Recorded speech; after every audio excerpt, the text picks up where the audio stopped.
What is good, YouTube? Today we're gonna be reacting to the only streamer that cares. The thumbnail seems to be Joe Bart. Everybody knows him. Twitch. Say hi. We're also live on Twitch. The link is going to be in the description. Let's get right into it. We've been reacting all day, so we're gonna end the stream with this reaction. Let's get right into it. Make sure you guys clicking that follow button. This guy makes good videos. I've seen the Jinxie one. I've seen the Queso one. So, and they've both been good. This one dropped 9 hours ago, so this should be good. I'm famous, mom. Yeah. If you guys aren't Twitch, if you guys aren't following the YouTube !socials, YouTube's gonna be there. Let's get right into it. You know what the most important part of any live stream is? The chat. Chat, you said you guys are important. Every night, thousands of viewers pour into their favorite streamers' chat. Together, they decide what games get played, what videos get watched, and the streamers who keep them entertained get paid. It sounds pretty easy, right? Just give the chat what it wants. The problem is, chat never wants just one thing. There's facts. You guys be greedy. You guys want this. You guys want that. You guys want me to game. You guys want me to game. You guys want me to do an IRL stream. You guys want me to do everything. You guys think I'm Superman. Thousands of people all asking for something different, and no matter what you do, I want Rocket League. Okay. Facts. The biggest streamers learn to follow the majority and keep the party moving, because stopping everything for one unhappy viewer is the cardinal sin of streaming. You don't leave 10,000 people hanging over a single name in the chat. No, Jeff. No, I'm not doing no push-ups. What happens when the needs of the one are a matter of life and death? My girlfriend of 3 years took her own life in November of 2025. Losing my best friend and the person I love most in the world. I'm feeling like my life is no longer worth living, and I've been falling into a bad habit of drug addiction, leading me to on MDMA in December. I have gotten DMs like this before. Very sad. Also, people have came into the streams typing like this too. Very sad, like addiction and stuff like that. It is a warming feeling when you are helping people in situations like this. It is a warming feeling. I don't want to be here anymore. This is Joe Bartolozzi, and he's one of the only streamers that stops everything when someone needs help. If a chatter of mine is coming into my chat saying they're suicidal, I am first and foremost going to read their message. But when you do this, when you make yourself the person people turn to at their lowest, you're also now the one who has to carry the weight of it. Because now you're surrounded by darkness. Today I decided this is a high quality video. Hold on. To end everything. Got a shotgun. Can't find it in me to love myself. Now you're giving away pieces of yourself to everyone around you. People are genuinely asking me to fix their problems. I can't. Now it feels like the whole world is on your shoulders. Now I'm going, oh, if I stop posting, people are going to start killing themselves. That's a heavy weight to pick up, and we want to know why. Who is Joe Bartolozzi, and why do you care so deeply about some of the things that you do? Which is maybe a little deep for 10:30 in the morning. Oh, he got him in a video. Wait, that's a W. Wow. But that's kind of tough. It's all right. Joe Bartolozzi was born on February 6th, 2002, and grew up. I'm older than Joe. His little baby, He was born in 2002. Why does he look like he's so much older? Gosh. Micahcowbiz in southern New Jersey. Joe wasn't the kid you have picked to become famous online. I'm born in 2001. Calm down. Quiet kid, the one getting picked last for everything. I was kind of like the lanky kid that didn't really know how to control his body, so that's why I was picked last. But by high school, things started turning around. He hit his growth spurt, got into lifting, and went from being the kid nobody picked to a legitimate athlete. Oh, he did hurdles? Tough. He did hurdles. By 2019, Joe's a track athlete at a Catholic prep school in New Jersey, working part-time at a GNC, heading towards a completely normal life. And then a Chinese tech company bought a dying lip-syncing app. TikTok. This is where I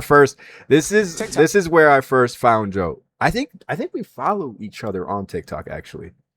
Let me see if I follow him. I think Joe Bart. I don't. Oh wait, yeah, we are friends. Chat. He does follow me on TikTok. Okay. And no, I'm not LARPing. He actually. Holy brightness! Look, it says friends. It says friends. I'm not LARPing. I can message him right now. Okay. Holy Blackiana. Hello. TikTok is the latest app to capture the attention of teens and young adults across the world. A Chinese company called ByteDance bought the relatively dead app Musical.ly. They gutted it, rebranded it, and on August 2nd, 2018, I'd never had Musical.ly. TikTok officially hit the App Store. TikTok. Now, early on, TikTok was mostly just the same creators who came over from Musical.ly. So all of those cringy lip sync videos Gosh, and the I'm reputation so glad I never had Musical.ly. Holy crap. came with them carried straight over. Going through your parents' divorce is more fun than going through TikTok. For a while there, TikTok as a whole was pretty cringy. Yeah, I used to get made fun of. But even with that Good thing I never made reputation, cringy Joe content. He tried anyway. He posted his first TikTok in December of 2019, and it got a few hundred likes, which is nothing crazy, but it was enough to make him post another one, and another one, and he just kept going. Within a few months, he went from pointing at text on a screen to actually talking, ranting straight to the camera about whatever stupid thing pissed him off that day. There's no looking left or right in the urinal at all times. This is where Joe carved out his lane. He became the loud guy in the beanie who'd yell about people who drink sparkling water or crash out over some DIY. Oh yeah, I do remember these videos. Did I find them cringe? Yeah, but at the time it was like I understood why he made them video because it was just, they were the ones that, but like that's just TikTok back then in the day was cringe. You know what I'm saying? You just had to be there. But I made edits. Like I made there was a couple videos that I did make that I do cringe at now, but like I'm glad I wasn't like the e-boy, like the very cringe. It's still cringe? Well, then you have the wrong For You page. I have straight funny videos on mine. Wide tour. The coffee pot's floating. By the time COVID hit, TikTok was becoming a mainstream platform. Suddenly, TikTokers were performing at NBA halftime shows or I met Benny the Bull. W. hanging with the Kardashians. I mean, the D'Amelios were dropping a reality show on Hulu. It was the biggest app in the world, and Joe had gotten in early. 6 W. months after you started posting, if I'm not mistaken, you had over 1 million followers on TikTok. 2020 TikTok, you could Peak 2020 peak. literally post anything, and if it got any amount of views, half the people that saw it would follow you. So now you've got a teenage guy, fresh out of high school, with millions of people watching his every move. I gotta lie, in 6 months, chat, I gained no, in 3 months I gained 3 million followers on TikTok. Because in 3 months I gained 2.5 million followers on TikTok because of the percent series. And then you gained. But what do you Well, back in 2020, I was gaining followers crazy because I was doing that editing series. think this does to a person? It's not the same guys as like a Disney star, right? Because I was nowhere near that level. But it's just the idea of like, I was a teenager that's getting clout, and I think 99% of the time, that's bad. And Joe was no exception. All of those views, all that attention that comes with internet fame, it went straight to his head. What? I went from being a really insecure, it was like two polar opposites, right? And I had to find the medium. Like I used to be really insecure when I was in like middle school, early high school, to a point where like I started working out, I started doing this. And then he and then it went like full flop to like narcissism. And it was like an obsession with myself because of insecurity that then inflated my ego to the point where I'm like, oh, I'm awesome. You can see it in the content from that era. The captions, the attitude, the way that he carried himself. So this is my proposal for any women out there that would like to participate in the holiday, What the heck, Joe? You posted this? but don't have anybody to assist them. I'm here. This is the version of Joe that Joe doesn't like.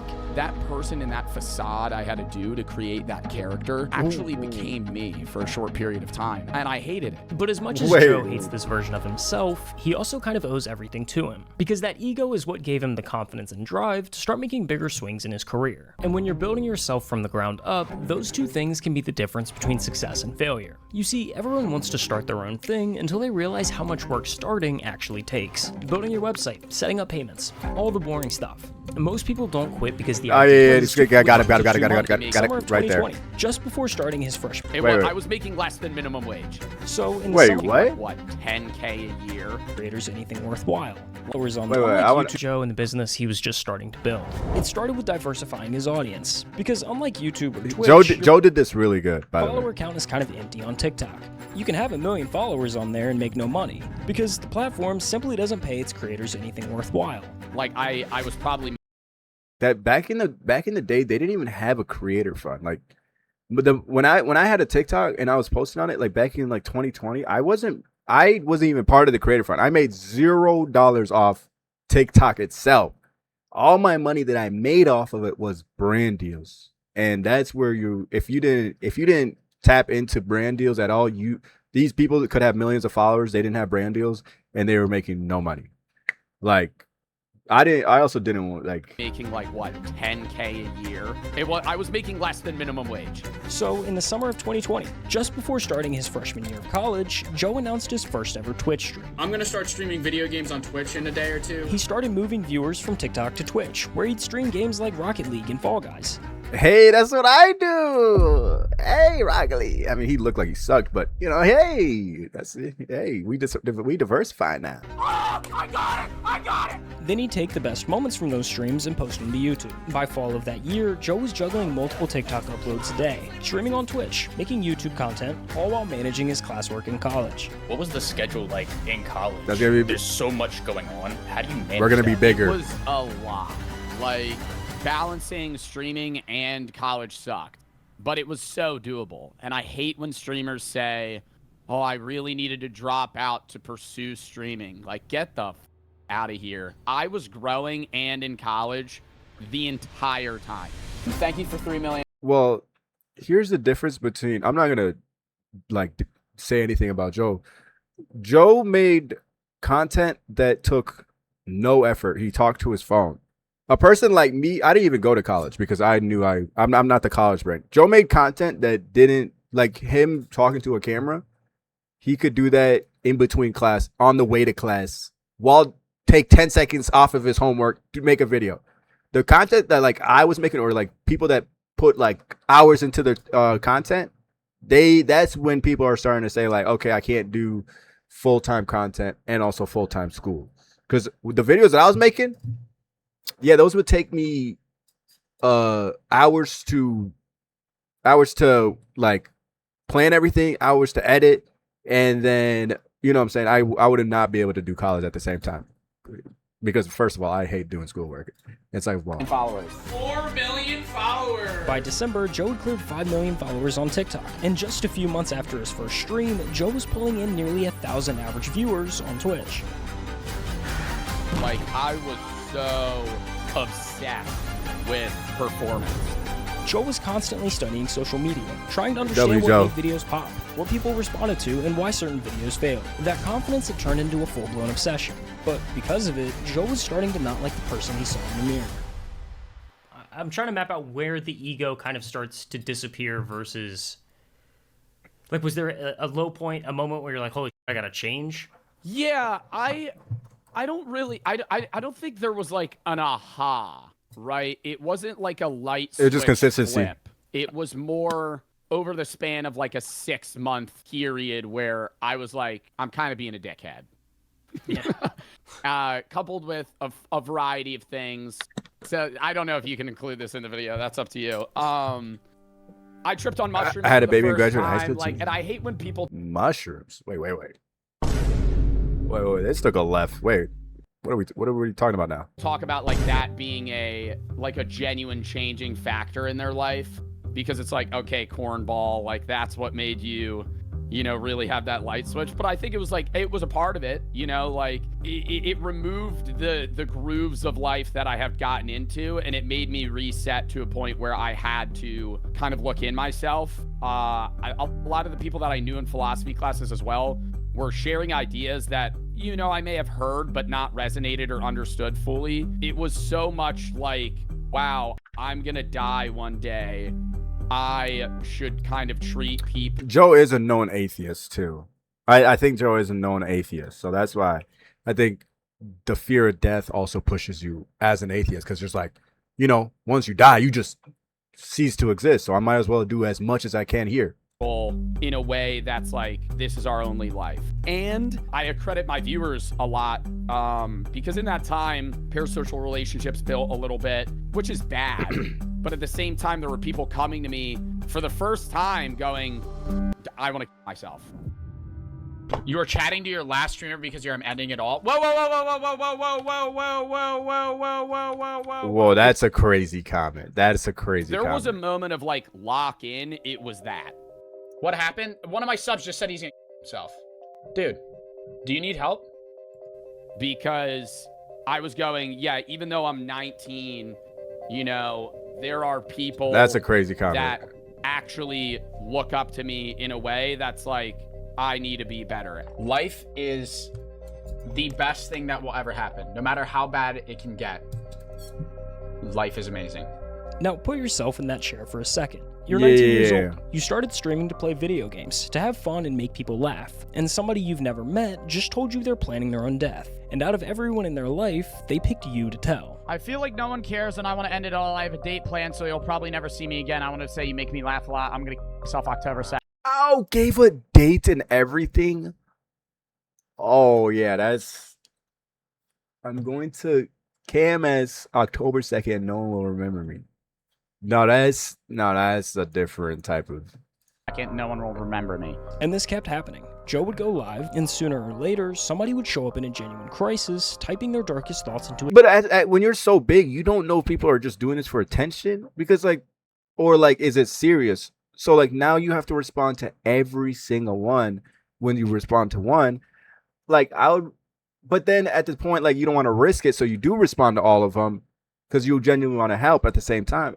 It's like Twitch. You get stuck in this, like... I just want to say my family basically bullies me every day, and I can't get them to stop. I've been thinking about suicide a lot. When Joe first started getting these messages from chatters, his initial response was the same as anyone with the hearts would be. He wanted to help. Both on stream and off of it, Joe took the time to talk with those viewers, getting to know them on a personal level and giving them real advice just like you would with a friend. You guys mean the world to me. If you need help with something like that, I can try my best. So that's why I'm kind of chilling or pausing. I think the best way to do it is, like, if you want to help people that are like this, I think having a segment in your stream, like, devoted to like talking about this type of stuff, like mental illness, like suicidal thoughts, like talking, like, that's good. But like like you have 10,000 people in your live, and individually going through 10,000, you know, like fake people, real, that's almost impossible.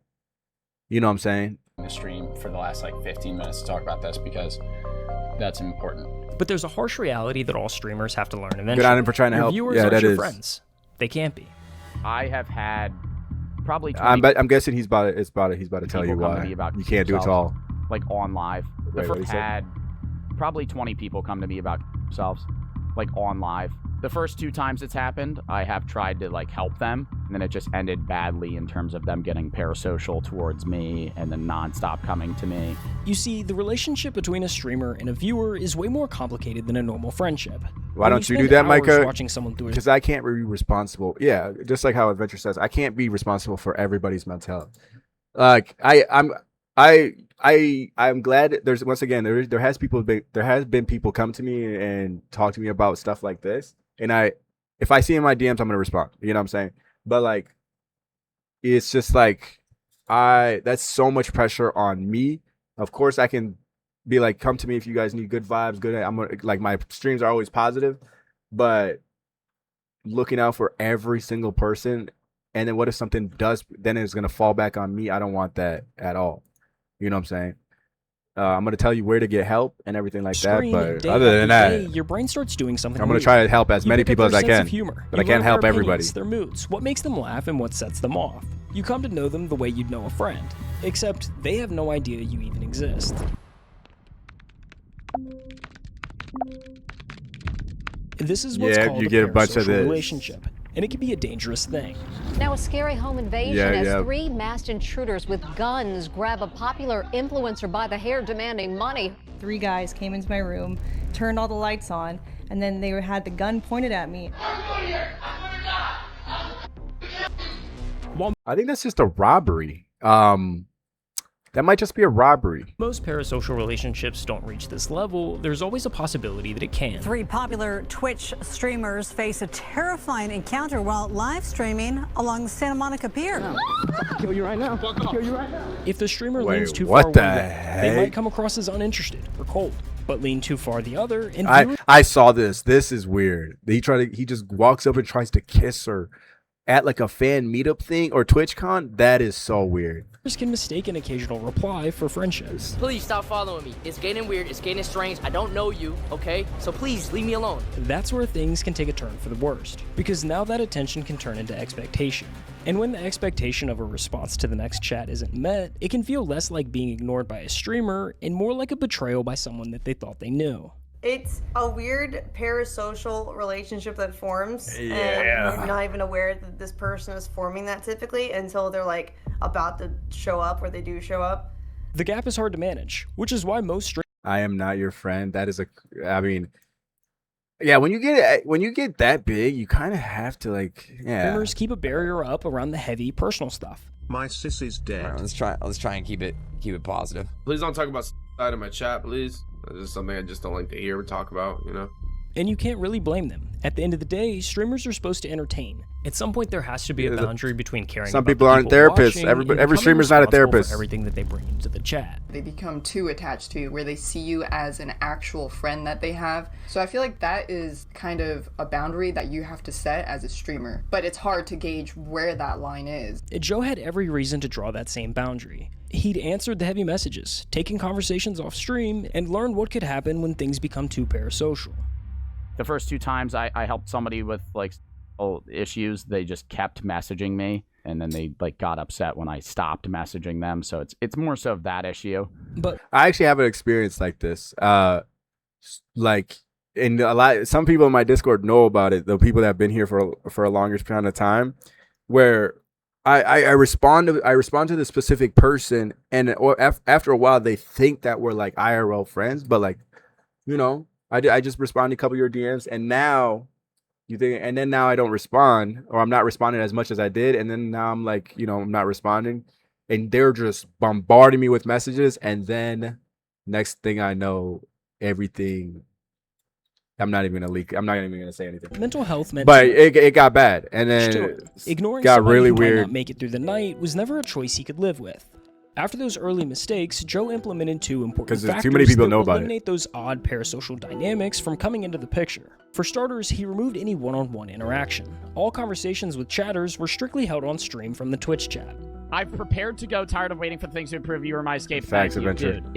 If you're saying you're gonna kill yourself, don't. I know this was 10 minutes ago. I hope you're still here. Audrey, you And do second, know. I but think most you do. Importantly, he made the pivot from trying to be the help If himself. I said the name, and you would became the know. middleman. It's fine if you're depressed and you want to come to me for advice, but when it comes to the gravity of seeking an expert is better than seeking Joe Bartolozzi, a Twitch streamer, TikToker. You know what I mean? Facts. For those who came into the chat looking for help, Joe was there to give them a few encouraging words and push them in the right direction. I've had not so good thoughts, if you know what I mean, and listening to your advice and others has helped me even during those hard times. If you ever have thoughts, reach out to somebody, genuinely. Go to a therapist, psychiatrist, talk to somebody that can help you. It's not the answer. There's only so much I'm able to do as a creator, especially seeing that I don't know the person. So that's why I try to do the charity streams for 988 or AFSP or Trevor. Yeah, this is another good thing that he does. I see him do a lot of charity streams. This is something I want to get into in the future. Once I build my community big enough, and also I'm also be able to donate more to charity. This is something I would love to do a charity stream. Project. We're doing reactions today, and This is for my problems. we raised $2,700, which was matched 3x. What we watching? By the Melinda Bill Joey Gates Bart. Foundation. So dub in the chat for that. Goes to His name is Joe Bart. He's a Twitch streamer. He used to be a TikToker. Now he's a Twitch streamer. And they're talking about the people that come to his channel, the parasocial relationships he has to deal with. Good cause, saving lives. And for a while, this worked pretty well. While it seems kind of small, Joe's brief but encouraging words were actually making a difference in people's lives. I've been subbed for a year now, and I want to say thank you for helping me through this past year with having to deal with my grandpa's suicide and my own personal problems. You're definitely my favorite top streamer, and I hope you never stop. But by the time Joe graduated college, things had started once you to change your His username. viewer count climbed to some of the highest in all of streaming, and managing the expectation of that many chatters is a totally different beast. Right now, I average 10K. Chat's horrible. Yeah. Chat's horrible. That's what I'm saying. Now it gets to the point where it's on, like... Yeah, I gotta lock in. I want to get into the videos. I'm starting to get stressed the f out. I'm starting to get stressed the f out. I could tell this was gonna happen at the start of stream when I got like 9 messages just unloaded onto me. With this many viewers watching, Joe found himself caught between two groups that wanted completely different things from him. Because on one hand, some viewers felt that he wasn't doing enough to help. I guess even my favorite streamer doesn't care about me. Lame comment. I have 5,000 people in my stream that are now he's kind of getting in that like annoyed right now. I'm also playing a video game, and then I don't respond to you, and you pull this guilt trip here. But on the other hand, there was a totally different group of viewers that were tired of the stream constantly stopping. Jesus, dude, I like watching your streams, but when you go on rants like this, that's all you do all the time. That's annoying. Play the game. See, now he's in this back and forth. Watch me again. Do me a favor and go f yourself. No matter what Joe did, someone felt ignored. Wow, that's a little... Coach, jeez, I never...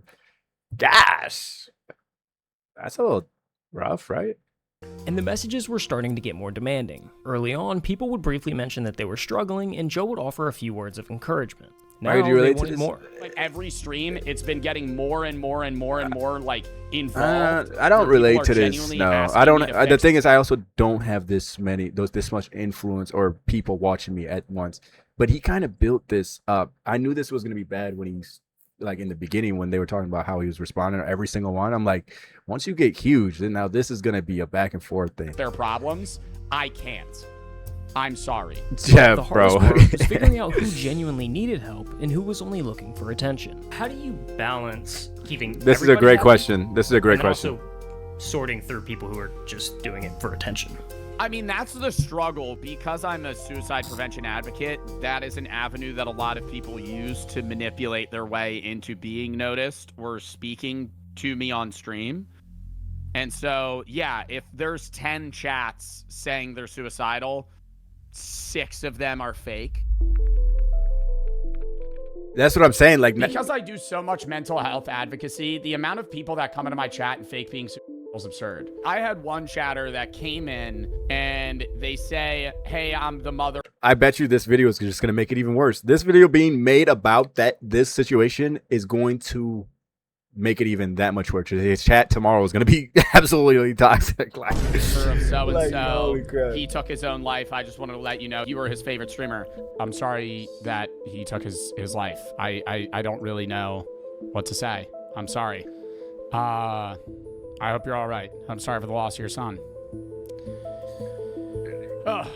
Come to find out, they come back a month later and they're like, my brother typed that, banned his, blocked him. You're the chatter? I knew that, bro. I'm banning you, man. That's fucking weird as shit. This leaves Joe stuck making a decision that's difficult to get right. If I'm being honest, I think a large portion of people that come into my chat and say stuff that's idle are lying. But I have to treat them all as if they're real, because then I could, on an off chance, not take somebody seriously that is serious.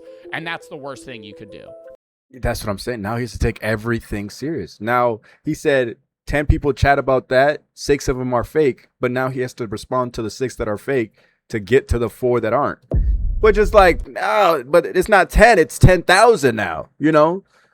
And now 6,000 are fake and 4,000 are real. Ignoring the wrong message could have serious consequences, but responding to every message was impossible. He's giving and it too much attention. Trying was beginning to he's got his method, I feel bad. I guess. I've talked about this. It's like, I wish I could help, but like sometimes I can't, Like there's only so much I'm able to do as a creator, especially seeing that I don't know the person. But there's one message that weighs on Joe the most. It's one that he's heard over and over again, that for some viewers, he's the only reason that they're still alive.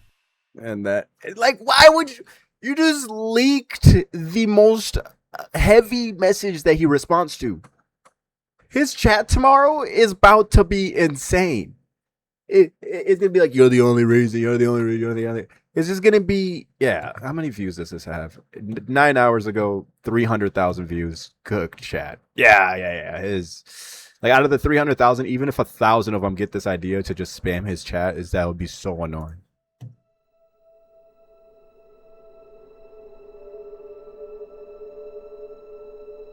You were there when my dad passed. You saved me from ending my own life more than anyone should. I've realized so much because of you. I can't thank you enough. You unknowingly have helped me with a lot. My life has gotten a lot better since watching you from your philosophy stuff. Never had a favorite streamer until I watched your streams, and it kind of saved my life, no pressure. I wanted to myself, you saved my life. I did not save your life. You saved your own life. Please get the help you need, though. If I'm the only reason that you stopped, wanting to kill yourself in that moment, you need a lot of help outside of just watching my content. Facts. When you hear some of those stories, how big of a toll does that take on you? Because, like, I don't know, I'm watching through some of their clips, talking to people like this. A lot of the chat is asking, who is checking on Joe? I'm starting therapy soon. You just started? Wow. Okay. I'm not saying it's bad to have my videos as like something to fall back on to make you feel happier versus like I'm suicidal, your videos are the only thing that's keeping me alive. Take a second and think about what that actually means for the person receiving it. Somebody just told you that your uploads are load-bearing for their existence. Don't tell me that. Like I'm glad I'm able to help, man, but like get help. Like get help. Please. So what happens if you take a break? What happens if you burn out and quit? Yeah. On some level, Joe now feels like he has to keep posting because somewhere out there, somebody's hanging on by his streaming schedule. There are people that are like, come to my chat and they're like, hey, you prevented me from killing myself because I saw one of your videos and it made me laugh. On surface level, that's great. If you're me, now I'm going, oh, if I stop posting, people are going to start killing themselves. See, now the stress is falling on him, which he can't take that stress. You know what I'm saying? He can't. I know that's a lot to take, but he has to understand he can't be like, okay, now I'm responsible for 10,000 people. Like if I don't click live today, some people might end up killing themselves or, And beyond the pressure, like, there's that's the sheer not the exposure right to mindset. darkness. Joe's DMs and chat are a constant stream of people's lowest moments. That's so... And when you're surrounded by that much pain for that long, it eventually starts to get in. That's like the one thing is the emotional drain, I guess. Like I put a lot out. After every stream, Joe sits there for an hour just coming back down from what the job took out of him. Like when I'm done stream, I get off. I literally sit there in like silence for maybe an hour. I need like time to decompress just because that is a lot at times. It takes a toll. And I've gotten used to it, but it kind of builds. Like I'll be good for a month, and then there'll be a week where I'm just like, nah. Yeah, he's taking all of it on him. I don't think I'll ever be in this position because of the fact that, like, it's hard not to bring my religion into it, but I believe that the Lord controls not these type of situations, but I don't carry all my loads, all my burdens. I cast them to the Lord. Okay. If I'm carrying, I'm going to end up burnt out, all this, like emotionally damaged, this and that. But if I know that there's somebody more powerful that can actually do something outside myself, because I know I can't help everybody, but like that, it would be so hard to be in his position, taking everything. And also, this is why I love my wife so much, because after streams, if I need to decompress, my wife is the best, you know what I'm saying? Like I'm going to my wife and where I'm like, we're just laying down, watching a show together, this and that, talking about stuff. Like I have the greatest companion to be able to just unload everything, all my worries, all my stresses, all my this and that. And then we pray about it. And then that's off of us. That's off of her. That's off of me. That's the Lord will handle it. Amen. So be it. That's what amen means. So be it. Amen. It's just like but Joey, he's taking it all. Emotionally, I guess. And that's like a problem.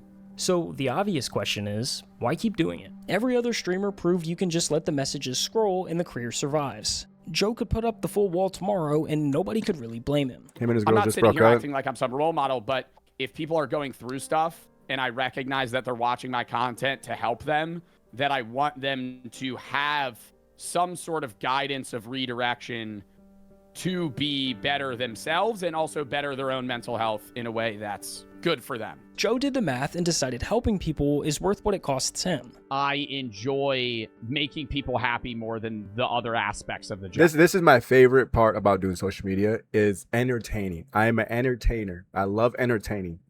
And that's kind of why I do social media. I love entertaining. And I'm not a therapist. I will try to do it. I will try to use therapy to make people feel better. But at the end of the day, it's entertainment. And that's what enables me to deal with this too. Like, a lot of people are like, oh, push through the negative because you make money. I think I push through the negative because I can affect people more positively here than any other job that I could possibly be doing. But once he saw what his platform could do for people at their lowest, walking away from that stopped being an option he could live with. Exactly. Thank you. My mom was diagnosed with cancer about 9 months ago. Sorry to hear that. We would watch your videos and streams. We loved your philosophy streams. She also majored in philosophy. Really? A week ago, I found out she has two more days to live. One of the final gosh. Things we did was watch one of your YouTube videos. Your videos remind me of good memories. She passed away yesterday and you helped me cope. Just wanted to say thank you so much. You helped more than you'll ever know. That's a good comment. That's a good comment. Like, he helped. He wasn't the reason. You know, he's helping, not the reason. That's a good comment. Oh my God. Yo, that's just going to make me cry. Maddie, thank you so much. It's a weird job, dude. It's a weird job in social media. There's a lot of shit, but it's one of the most like rewarding experiences. Just to be able to be someone to help other people is something that I want to do. Yeah, the money's good. Yeah, it's fun to play video games and shit. But like, yeah, nobody really talks about the other part. Make people's days is like genuinely what I want to do. And I'm glad that I can. Is that it? All right. That was a highly like good to see. I mean, you see Joe and you see like the fun he has, but to see the other side of it, the negative, the positive, the middle, the in between, that was a good video and it was good quality. But YouTube, make sure you guys click the like button, click that subscribe button. We're live on Twitch every single day besides Sundays, and we'll see you then. Peace out.